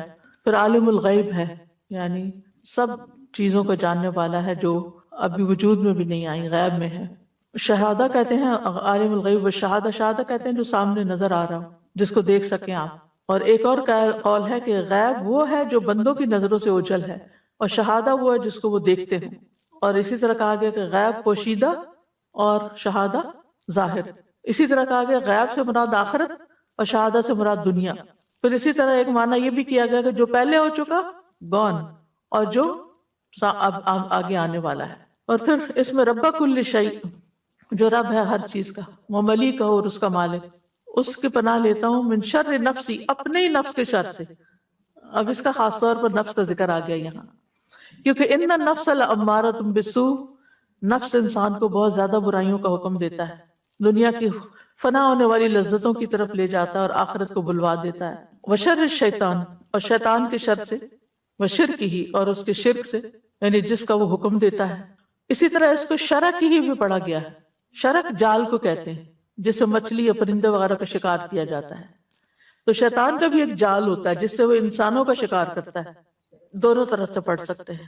تو یہ خواہشات کے ذریعے، یہ شبہات کے ذریعے انسانوں کو شکار کرتا ہے. اسی طرح یہ دعا ایک اور طریقے سے بھی آئی ہے، اللہم فاطر السماوات والارض عالم الغیب والشہادۃ انت رب کل شیء والملائکۃ یشہدون انک لا الہ الا انت فإنا نعوذ بك من شر أنفسنا ومن شر الشيطان الرجيم وشركه وأن نقترف على أنفسنا سوءا أو نجره إلى مسلم. تھوڑے بہت الفاظ کا فرق ہے. تو یہ دعا بھی وارد ہوئی ہے. اور اس میں ان اقترف علی نفسی سوءا او اجرہ الی مسلم کا مطلب ہے میں اپنے نفس پر کوئی برائی گھسیٹ کے لاؤں یا کسی مسلمان کی طرف لے جاؤں. یعنی شر کے پیدا ہونے کے دو مقامات کو بیان کیا گیا ہے, ایک نفس اور ایک شیطان, اور دو گھاٹوں کو بیان کیا گیا ہے اور اس کی انتہا کو ذکر کیا گیا ہے. یعنی اس کا نفس کے خلاف نقصان ہونا یا مسلمان بھائی کے خلاف نقصان ہونا, دونوں برابر کی چیزیں. پھر دعا ہے امسینا و امسل ملک للہ والحمد للہ لا الہ الا اللہ وحدہ لا شریک لہ لہ الملک و لہ الحمد وہو علی کل شیء قدیر. اللہم اسألک خیر هذه اللیلۃ واعوذ بک من شر هذه اللیلۃ وشر ما بعدها. اللہم انی اعوذ بک من الکسل وسوء الکبر. اللہم انی اعوذ بک من عذاب فی النار وعذاب فی القبر. ہم نے شام کی اور اللہ کے ملک نے شام کی, ہم نے شام کی یعنی شام ہو گئی ہم پر, اور اللہ کے ساری مخلوق جو ہے اس پہ بھی شام ہوگی, یعنی جو ہمارے آس پاس نظر آتی ہے وہ مراد ہے. اور ساری تعریفیں اس اللہ کے لیے ہیں جس کے سوا کوئی معبود نہیں, وہ اکیلا ہے, اس کا کوئی شریک نہیں, اسی کے لیے بادشاہت ہے اور اسی کے لیے تعریف ہے, اور وہ ہر چیز پر قدرت رکھنے والا ہے. اے اللہ میں تجھ سے اس رات کی بھلائی کا سوال کرتا ہوں اور اس رات کے شر اور اس کے بعد کے شر سے تیری پناہ مانگتا ہوں. اے اللہ میں تجھ سے سستی بڑھاپے کی برائی سے پناہ مانگتا ہوں. اے اللہ میں تجھ سے آگ میں عذاب اور قبر میں عذاب سے پناہ چاہتا ہوں. باقی چیزیں تو وہی ہیں لیکن اس میں سستی اور بڑھاپے کی بات آ گئی ہے اور خاص طور پر رات کے شر کی بات آئی ہے. یہ شام کو پڑھیں گے, صبح پڑھنا ہوگا تو اصبحنا کہیں گے اسی میں. عبداللہ بن مسعود کہتے ہیں کہ رسول اللہ صلی اللہ علیہ وسلم شام کے وقت یہ دعا پڑھا کرتے تھے, اور جو صبح ہوتی تو فرماتے اصبحنا و اصبح الملک للہ آگے تک. یعنی ہم صبح میں یا شام میں اللہ کی نعمت اور حفاظت کے ساتھ ملتے ہوئے داخل ہوئے ہیں. تو اللہ سبحانہ تعالیٰ دن اور رات کی خیر اور بھلائی نصیب کرے, امن اور سلامتی نصیب کرے, اور آخرت کی بھلائی میں دنیا کے اندر عبادت کی توفیق ہو. یہ اس میں جو نئی چیزیں ان میں سے کسل ہے, سستی. سستی کا مطلب ہے طاقت ہونے کے باوجود نفس کا نیک کام کی طرف نہ اٹھنا. یعنی کر سکتے ہیں, ساری فیسلٹیز موجود ہیں, لیکن ہم کرتے نہیں صرف سستی کی وجہ سے. اس سے پناہ مانگی گئی ہے کیونکہ اس کی وجہ سے انسان بہت سے خیر سے محروم ہو جاتا ہے جب سستی آ جاتی ہے انسان کے اندر. ایک ہوتا معذور شخص.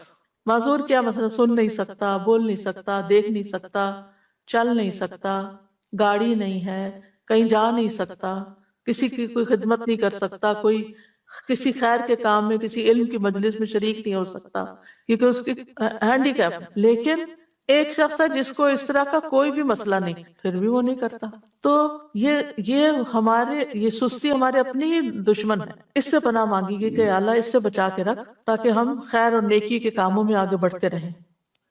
پھر سوء الکبر کی بات بھی ہے, بڑھاپا, سخت بڑھاپا, کیونکہ اس میں بھی انسان کی عقل چلی جاتی ہے, سوچ بچار میں خرابی ہو جاتی ہے, اور دیگر بہت سے امور یعنی دوسروں کے لیے تکلیف دہ ہو جاتے ہیں. کوالٹی آف لائف نہیں رہتی بالکل. اور پھر سارے عذابوں میں سے جہنم اور قبر کے عذاب کی یہاں بات کی. یہ دونوں انتہائی سخت عذاب ہیں.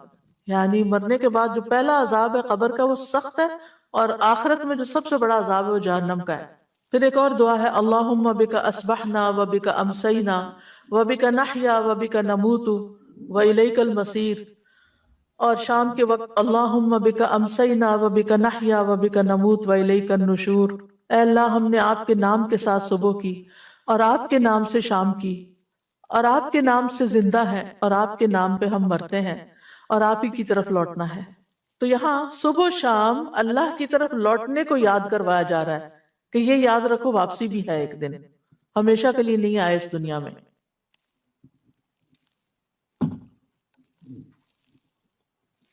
یعنی صبح کے وقت ہم تیری نعمتوں اور تیری حفاظت کے ساتھ دنیا کے کام کاج کر رہے ہیں, اور تیری دی ہوئی نعمتوں کے ساتھ ہم چلتے پھرتے ہیں, سب کچھ کرتے ہیں, اور شام میں بھی ہماری یہ قوت قدرت باقی رہتی ہے, اور تیرے ہی نام سے ہم زندہ ہیں, یعنی جب تک تو زندہ رکھے ہم زندہ ہیں, اور تیرے نام کے ساتھ ہی ہم دنیا سے چلے جائیں گے. تو ہمارے سارے امور اللہ کے ہاتھ میں ہیں. یہ مت سمجھے کہ ہم اپنی مرضی سے یہ سب کچھ یہاں کر رہے ہیں. اللہ نے ہمیں اذن دیا ہوا ہے یا ہمیں رخصت دی ہوئی ہے تو ہم زمین پر یہ سب کچھ انجوائے کر رہے ہیں. اور یہ ہماری ملکیت نہیں ہے کوئی، اصل ملکیت اللہ ہی کی ہے، اور جس وقت چاہے وہ ان چیزوں کو لے بھی سکتا ہے. وَإِلَيْكَ النُّشُورُ، یہ بھی دن رات یاد کروایا گیا کہ واپسی کی تیری طرف جی اٹھنا ہے، یہ بھی انسان کبھی نہ بھولے. وَإِلَيْكَ الْمَصِيرُ، تیری ہی طرف واپس لوٹنا ہے. پھر ایک اور دعا ہے، یا حیّ یا قیوم برحمتک استغیث اصلح لی شأنی کلہ ولا تکلنی الی نفسی طرفۃ عین. اے زندہ، اے قائم رہنے والے، میں تیری رحمت کے ساتھ مدد چاہتی ہوں، میرے سب کام درست کر دے اور پلک جھپکنے کے برابر بھی مجھے میرے نفس کے سپرد نہ کر. نبی صلی اللہ علیہ وسلم نے حضرت فاطمہ کو یہ دعا صبح و شام پڑھنے کی تلقین کی تھی. حضرت فاطمہ سے آپ صلی اللہ علیہ وسلم نے فرمایا، جو میں تمہیں وصیت کرتا ہوں اسے سننے سے تمہیں کیا چیز مانے ہے، یعنی توجہ سے سنو مراد ہے کہ تم جب صبح شام ہو تو یہ دعا پڑھو، یا حی یا قیوم برحمتک استغیث اصلح لی شانی کلہ ولا تکلنی الی نفسی طرفۃ عین. تو یا حی، اے ہمیشہ قائم رہنے والی ذات، یا قیوم، اے مخلوقات کے کاموں کو قائم رکھنے والی، اصلح لی شانی، میرے سارے حالات درست کر دے، ہر چیز میری ٹھیک کر دے، اور ولا تکلنی الی نفسی طرفۃ عین، مجھے بے یار و مددگار نہ چھوڑنا، مجھے میرے اپنے نفس کے بھی ایک لمحے کے لیے حوالے نہ کرنا، کیونکہ ہو سکتا ہے اسی لمحے میں پھسل جاؤں، تو میرے نفس کو تو قابو میں رکھ. پھر ہے حسبی اللہ لا الہ الا ہوا علیہ توکلت وہو رب العرش العظیم. سورۃ التوبہ کی آیت ہے، 7 دفعہ پڑھنی ہوتی ہے صبح شام. پھر بھی اگر وہ منہ موڑ لے تو آپ کہہ دیجئے، اللہ مجھے کافی ہے، اس کے سوا کوئی الہ برحق نہیں، اسی پر میں نے توکل کیا اور وہ رب ہے عرش عظیم کا. ابو درداء فرماتے ہیں، جو شخص یہ دعا یعنی حسبی اللہ کی صبح و شام 7 دفعہ پڑھے، اللہ تعالیٰ اسے تمام فکروں سے کافی ہو جاتا ہے، یعنی اس کے فکر دور ہو جائیں گے. جی ہاں،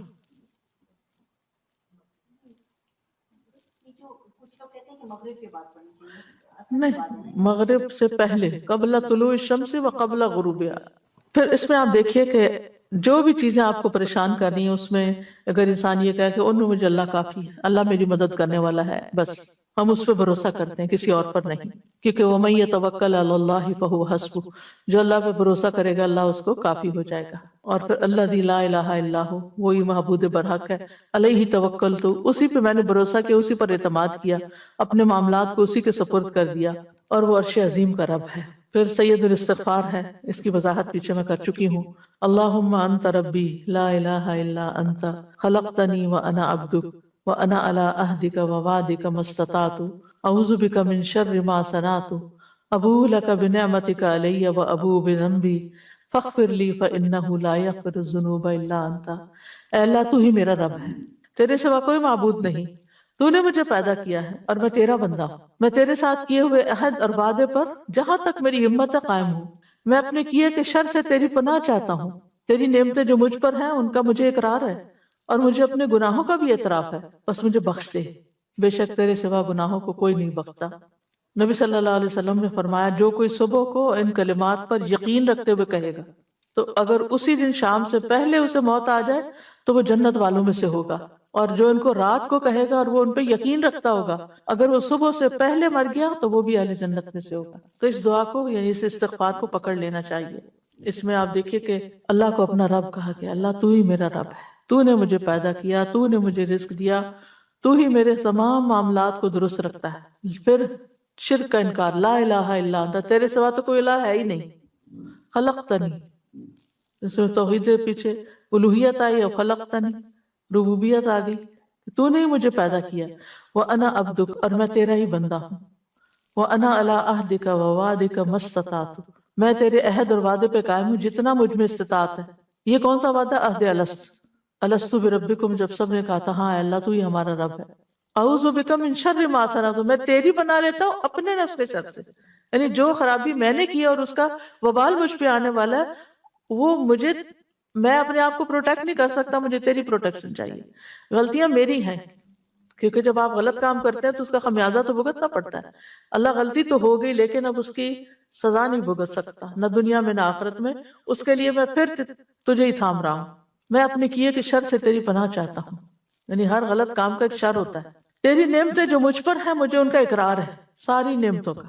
اگر انسان کو نظر نہیں آتی یا بار بار الگ الگ مینشن نہیں کر سکتا تو یہ دعا بہت کافی ہے کہ اللہ ساری نعمتوں کا میں اقرار کرتا ہوں جو بھی تو نے مجھ پر کی، چاہے میں ان کو جانتا ہوں چاہے میں نے جانتا ہی نہیں۔ یعنی ان نعمتوں کا بھی شکر ادا کرنا چاہیے جن کو ہم جانتے نہیں کہ وہ ہمارے لیے کام کر رہی ہیں۔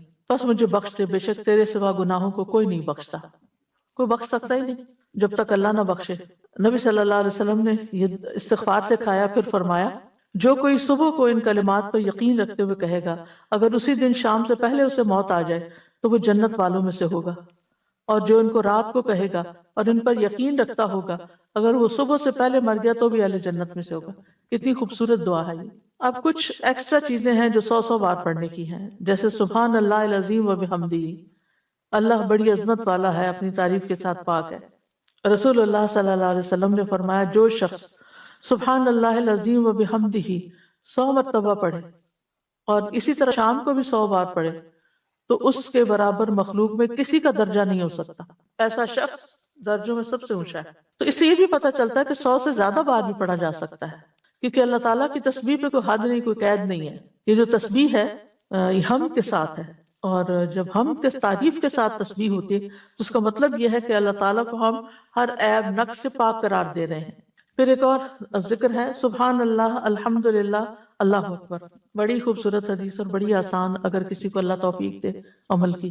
رسول اللہ صلی اللہ علیہ وسلم نے فرمایا جو سورج نکلنے سے پہلے اور غروب ہونے سے پہلے 100 بار سبحان اللہ پڑھے، یہ 100 اونٹنیوں کو قربانی میں ذبح کرنے سے افضل ہے۔ جب آپ سنتے ہیں نا کہ نبی صلی اللہ علیہ وسلم نے حج کے موقع پر 100 اونٹ قربان کیے تو ہم کہتے ہیں ہم تو زندگی میں سوچ بھی نہیں سکتے۔ اگر آپ سوچ نہیں سکتے اور آپ کو شوق ہے پھر بھی، تو آپ یہ کلمات صبح اور شام 100 بار پڑھیں سبحان اللہ۔ اور جو سورج نکلنے اور غروب ہونے سے پہلے، اوقات کی پابندی ہے یہاں، 100 مرتبہ الحمدللہ پڑھے، یہ 100 گھوڑے جہاد میں سواری کے لیے دینے سے افضل ہے کہ مجاہد اس پہ بیٹھ کے کہیں جائیں اللہ کے راستے میں جہاد کرے، تو اس سے بھی افضل ہے کہ آپ 100 بار الحمدللہ پڑھیں۔ اور جو سورج نکلنے سے اور غروب ہونے سے پہلے 100 مرتبہ اللہ اکبر پڑھے، یہ 100 غلام آزاد کرنے سے افضل ہے۔ کتنا اجر و ثواب ہے اس کا۔ خاص طور پر وہ خواتین جن کے بچے چھوٹے نہیں ہیں، جن کی جابز نہیں ہیں، جو گھر پر ہوتی ہیں، ان کے لیے بڑا اچھا موقع ہے فجر کی نماز پڑھیں، اس کے بعد بیٹھ کر سورج نکلنے سے پہلے اپنے یہ اذکار کر لیں۔ اسی طرح صبح کے وقت کے کچھ اور اذکار اور دعائیں بھی ہیں، جیسے سبحان اللہ و بحمدہ عدد خلقہ و رضا نفسہ و زنۃ عرشہ و مداد کلماتہ، اللہ کی تعریف اور اسی کی پاکی ہے، اس کی مخلوق کی تعداد کے برابر، اس کی رضا اور اس کے عرش کے وزن اور اس کے کلمات کی سیاہی کے برابر۔ ان کلمات کے بارے میں آتا ہے، حضرت جویریہ سے روایت ہے کہ نبی صلی اللہ علیہ وسلم صبح کے وقت کی نماز ادا کرنے کے بعد ان کے پاس سے چلے گئے، یعنی نماز کے لیے چلے گئے، اور وہ اپنی جانماز پر بیٹھی ہوئی تھی۔ پھر دن چڑھے، آپ واپس تشریف لائے تو وہ وہیں بیٹھی ہوئی تھی۔ آپ نے فرمایا جس وقت میں تمہارے پاس سے گیا ہوں تم اسی طرح بیٹھی ہو؟ انہوں نے کہا جی ہاں۔ نبی صلی اللہ علیہ وسلم نے فرمایا میں نے تمہارے بعد ایسے 4 کلمات 3 بار کہے، اگر تمہارے آج کے کہے ہوئے کلمات کو ان کے ساتھ وزن کیا جائے تو ان کلمات کا وزن زیادہ ہوگا۔ سبحان اللہ و بحمدہ عدد خلقہ و رضا نفسہ و زنۃ عرشہ و مداد کلماتہ۔ آپ دیکھیے اللہ نے کیا کچھ پیدا کیا، کیا ہم گن سکتے ہیں؟ اس کے نفس کی رضا کیا ہے، و رضوان اللہ اکبر، سب سے بڑی چیز ہے۔ اس کا عرش مخلوق میں سب سے بڑی چیز ہے، اس کا وزن کتنا ہوگا؟ لا یعلم الا اللہ، صرف اللہ ہی جانتا ہے۔ و مداد کلماتہ، اس کے کلمات لکھنے کی جو سیاہی ہے، قرآن مجید میں آتا ہے کہ اگر سارے سمندر سیاہی بن جائیں اور سارے درخت کلمے بن جائیں تو تب بھی اللہ کے کلمات ختم نہیں ہوں گے، یہ سیاہی بھی ختم ہو جائے گی اور یہ قلم بھی ختم ہو جائیں گے۔ تو آپ سوچئے کہ اس کے برابر اللہ کی تسبیح، یعنی سب سے گنتی میں، وزن میں، تعداد میں سب سے بڑی بڑی جو چیزیں ہیں ان کے برابر اللہ کی تسبیح، کتنی خوبصورت تسبیح ہے۔ پھر ایک اور دعا ہے رضیت باللہ ربا وبالاسلام دینا وبمحمد النبی، میں اللہ کے رب ہونے، اسلام کے دین ہونے اور محمد صلی اللہ علیہ وسلم کے رسول ہونے پر راضی ہوں۔ نبی صلی اللہ علیہ وسلم نے فرمایا جو شخص صبح کے وقت یہ کہے، یعنی یہ کلمہ پڑھے، تو میں اس بات کا ضامن ہوں کہ اس کا ہاتھ پکڑے رکھوں یہاں تک کہ اس کو جنت میں داخل کر دوں گا۔ اتنی خوبصورت دعا ہے۔ جو اس بات پر مطمئن ہو جائے کہ میرے لیے میرا رب کافی ہے، اللہ ہی میرا رب ہے، وہی میرا معبود ہے اور اسلام میرا دین ہے. کیونکہ آپ کے آج کے دور میں آپ دیکھیں کہ ہمارے بچوں کو اسلام کے اوپر بھی شک ہو گیا ہے, یقین اٹھ گیا ہے. تو جو اسلام کو سچا دین مانے اس کی اتنی بڑی جزا ہے, اور وہ اس بات کا اقرار کرے کہ میں اسی رستے پر چلوں گا, اور پھر وہ محمد صلی اللہ علیہ وسلم کے نبی ہونے پر بھی راضی ہو گیا. کان حقا علی اللہ ان یرضیہ, اللہ نے خود اپنی ذات پہ یہ واجب ٹھہرایا کہ وہ اس کو راضی کر دے.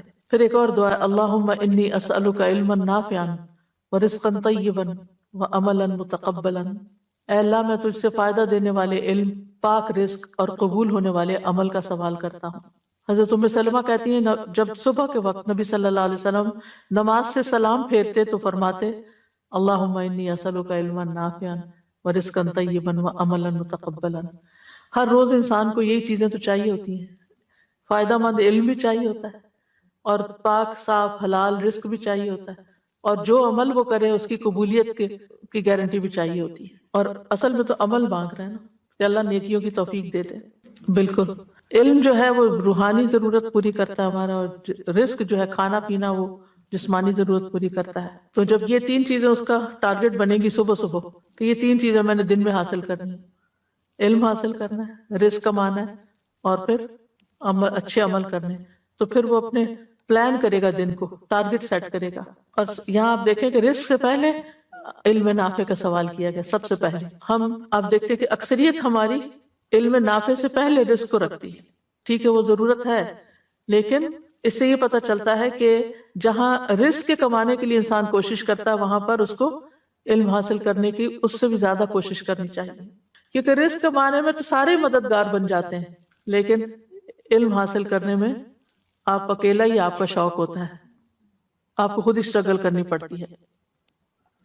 لیکن اگر انسان علم نافع چھوڑ کر صرف دنیا کے پیچھے جا رہا ہے, فرمایا قل هل ننبئکم بالاخسرین اعمالا الذین ضل سعیهم فی الحیاۃ الدنیا وهم یحسبون انہم یحسنون صنعا. کہہ دیجئے کیا ہم بتائیں تمہیں کہ اعمال کے اعتبار سے کون لوگ سب سے زیادہ خسارے میں ہیں؟ یہ وہ لوگ ہیں جن کی ساری کوشش دنیا کی زندگی میں ضائع ہو گئی اور وہ سمجھتے رہے کہ وہ بہت اچھے کام کر رہے ہیں. یعنی جو لوگ صرف دنیا کے پیچھے بھاگ رہے ہیں, دنیا حاصل بھی کر رہے ہیں, وہ سمجھتے ہیں ہم سب سے زیادہ کامیاب لوگ ہیں. آج اگر آپ سکسیسفل پیپل کی سٹوریز دیکھیں تو اس میں کوئی وہ نہیں نظر آئے گا کہ جو آخرت کے لیے کام کر رہا ہوں. وہی لوگ ہوں گے کہ جو دنیا میں آگے نکلے ہوئے ہیں. کبھی انسان کو رزق مال مل بھی جاتا ہے اور وہ سمجھتا ہے کہ یہ پاک اور مفید ہے, لیکن حقیقت میں وہ نقصان دہ ہوتا ہے. اس کو بھی کیا حلال ہے کیا نہیں ہے, کیا مفید ہے کیا نہیں ہے, یہ بھی علم سے پتہ چلتا ہے. تو علم نافع میں دین کا علم بھی اور دنیا کا بھی وہ فائدہ مند علم جس سے انسان کو اچھے برے کی تمیز ہو, وہ بھی ضروری ہے. پھر کچھ کلمات شام کے وقت کے لیے خاص ہیں, جیسے اعوذ بکلمات اللہ التامات من شر ما خلق 3 بار پڑھنا. ایک آدمی نبی صلی اللہ علیہ وسلم کی خدمت میں حاضر ہو کر عرض کرنے لگا, اے اللہ کے رسول مجھے رات بچھو نے کاٹ لیا. آپ نے فرمایا اگر تم شام کے وقت اعوذ بکلمات اللہ التامات من شر ما خلق پڑھ لیتے تو تمہیں یہ تکلیف نہ پہنچاتا. پھر اسی طرح دن کے کسی بھی وقت میں آپ یہ ذکر پڑھ سکتے ہیں, سبحان اللہ و بحمدہ 100 بار. چاہے تو صبح کے وقت پڑھ لیں, چاہے تو سورج نکلنے کے بعد پڑھ لیں, دوپہر میں پڑھ لیں, جب دل چاہے پڑھ لیں. رسول اللہ صلی اللہ علیہ وسلم نے فرمایا جو شخص سبحان اللہ و بحمدہ دن میں 100 بار کہے تو اس کے گناہ معاف کر دیے جاتے ہیں, اگرچہ سمندر کی جھاگ کے برابر ہی کیوں نہ ہو. پھر استغفر اللہ و اتوب الیہ, کثرت سے استغفار کرنا. پھر ہے لا الہ الا اللہ وحدہ لا شریک لہ لہ الملک و لہ الحمد وہو علی کل شیء قدیر, دن میں 100 بار پڑھنا. رسول اللہ صلی اللہ علیہ وسلم نے فرمایا جو شخص دن میں 100 مرتبہ یہ دعا پڑھے گا, لا الہ الا اللہ وحدہ لا شریک لہ لہ الملک و لہ الحمد وہو علی کل شیء قدیر, اس سے 10 غلام آزاد کرنے کے برابر ثواب ملے گا. 100 نیکیاں اس کے نامہ اعمال میں لکھی جائیں گی اور 100 برائیاں اس سے مٹا دی جائیں گی. اس روز دن بھر یہ دعا شیطان سے اس کی حفاظت کرتی رہے گی یہاں تک کہ شام ہو جائے, اور کوئی شخص اس سے بہتر عمل لے کر نہ آئے گا مگر جو اس سے بھی زیادہ یہی عمل کرے. تو لا الہ الا اللہ میں اللہ تعالیٰ کی الوہیت کا ذکر ہے, وحدہ لا شریک لہ میں اللہ تعالیٰ کی وحدانیت کا ذکر ہے, لہ الملک میں اس کی عام بادشاہت کا ذکر ہے جو ہر چیز کے لیے. مثلا دنیا کے بادشاہوں کو دیکھیں تو ان کی مملکت میں جتنے لوگ رہتے ہیں وہ سب نہیں ان کو مانتے ہوتے, لیکن چلو اکثریت میں مانتی ہے تو ان کا کام چل جاتا ہے. مگر اسی ملک کے اندر رہنے والے حیوان، جانور، پرند، مچھلیاں، وہ تو ان کو بادشاہ نہیں مانتی، ان کو نہیں منوا سکتے، لیکن ساری مخلوق اللہ کو اپنا رب اور اپنا بادشاہ مانتی ہے۔ وَلَهُ الْحَمْدُ، اور تعریف بھی اسی کے لیے ہے۔ اور پھر لا الہ الا اللہ وحدہ، لا الہ الا اللہ واللہ اکبر، لا الہ الا اللہ وحدہ، لا الہ الا اللہ ولا شریک لہ، لا الہ الا اللہ لہ الملک ولہ الحمد، لا الہ الا اللہ ولا حول ولا قوۃ الا باللہ۔ نبی صلی اللہ علیہ وسلم نے فرمایا جس نے اس طرح کہا، یعنی یہی، وہ ان کلمات کو اپنی 5 انگلیوں پر 5 بار گرا دے، گرا دے۔ پھر فرمایا جو ان کلمات کو دن میں یا رات میں یا مہینے میں پڑھ لے، پھر اسی دن یا اسی رات اسی ماہ فوت ہو جائے، اس کے گناہ معاف کر دیے جائیں۔ یہ جو دعائیں ایپ ہے نا، اس کے اندر میں نے یہ ڈلوائی ہے دعا، لا الہ الا اللہ واللہ اکبر، لا الہ الا اللہ وحدہ، لا الہ الا اللہ لا شریک لہ، لا الہ الا اللہ لہ الملک ولہ الحمد، لا الہ الا اللہ ولا حول ولا قوۃ الا باللہ۔ جزاکم اللہ خیرا۔ تھوڑا سا ٹائم اوپر ہو گیا، لیکن مجھے چیپٹر کلوز کرنا تھا آج، انشاءاللہ نیکسٹ دعائیں پڑھیں گے۔ سبحانک اللہم و بحمدک، اشہد ان لا الہ الا انت، استغفرک و اتوب الیک۔ السلام علیکم و رحمۃ اللہ وبرکاتہ۔